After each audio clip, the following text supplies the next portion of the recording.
So we have our cone that's 50 by 50 by 50. If you take the cone and you copy paste it, you could just do Control C, Control V. Now you get another cone. We move that out of the way. And what we're going to do is we're going to click on the corner of the square corner, and we're going to change this. We're going to click on the number. We're going to write 40, enter, 40, enter, and the height we're going to change to 40, enter. So we have now a cone with all 50s, and we have a cone with all 40s. We're going to take the 40 cone, we're going to copy and paste that one, and then we're going to change all those numbers from 40s to 30s. So the height is going to be 30 as well.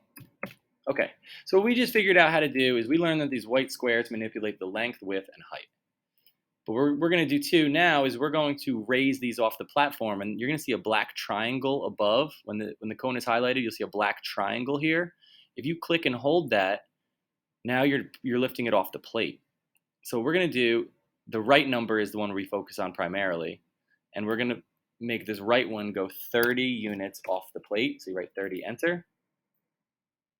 We're going to make the smallest cone go up 55 units off the plate.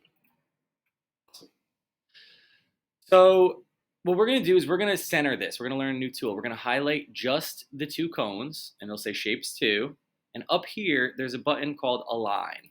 And when you click align, then these 3 different circles show up.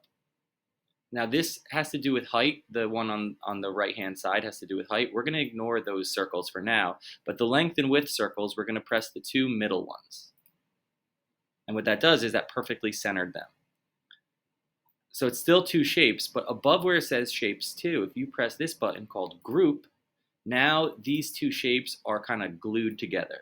So now if you click it, it only says shape because it's only one shape now. Like this is one thing because you grouped them together. And we're going to align the other cone with them now too. So we're going to take that 3rd cone, and same thing, we're going to ignore the one with the height, and we're going to press the 2 middle ones, and we're going to group it. So now these 3 cones are perfectly grouped together, and they're perfectly centered. Perfect. Now we're going to paint this green. So you click on the circle where it says shape, and now all these colors come up, and you could paint it green. I'm going to take a cylinder from basic shapes. I'm going to insert it onto the plate.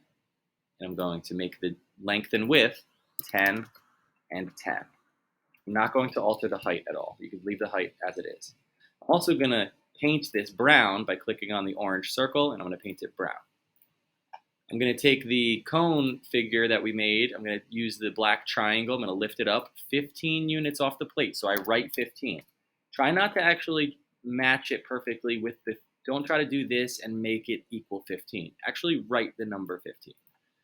We're going to take the bottom part, the cylinder, and the cones, and we're going to do the same thing we did before where we align them with these length and width alignments by clicking the middle ones. And watch what happens to the colors when I press group. I'm going to group it together. Notice that the tree trunk turned green.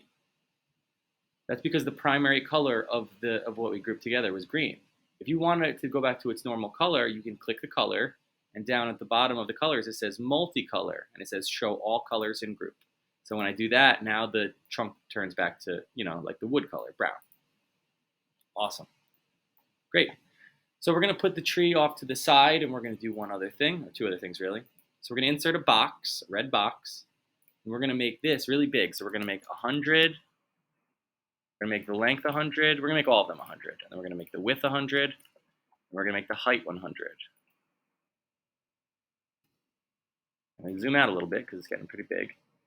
And then I'm going to take the box, I'm going to copy paste it. Except instead of changing the color of this, I'm going to click next to the color, which is called change to whole. So it's called a whole. So now you'll see it becomes transparent. And I'm just going to make it the transparent one a little smaller. So I'm going to make the length and width 95. Also going to lift it up with the black triangle 5 units off the ground. Now it's 5 units off the ground. And I'm going to highlight both boxes. I'm going to align them just like we've been practicing. And I'm going to group it. Now when I group the hole with the box, notice the part that was the hole has now actually bit out a hole from the solid. So it creates a hole.